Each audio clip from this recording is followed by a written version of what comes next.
健保署昨通过7大项重大给付，佮头一间给付无零添加品。另外，佮有调升基层诊所的诊测费佮急诊相关的给付，伊佮5月底实施。原来医改会是认为医疗总支出超过8%，即卖又佮投入54亿，直直迄钱落去，敢会当改善长久以来的问题？我有健保署应该就要来拟定相关的绩效指标。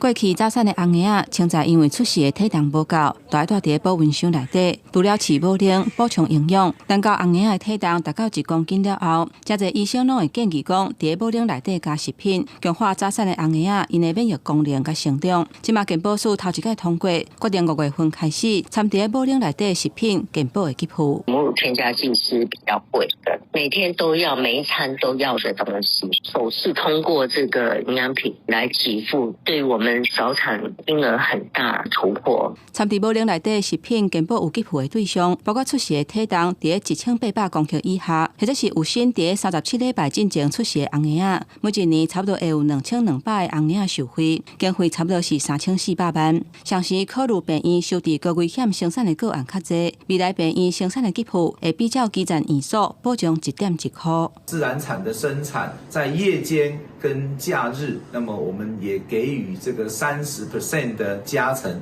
另外在健保的支付点数上方面呢，也比照跟基层一样的保障1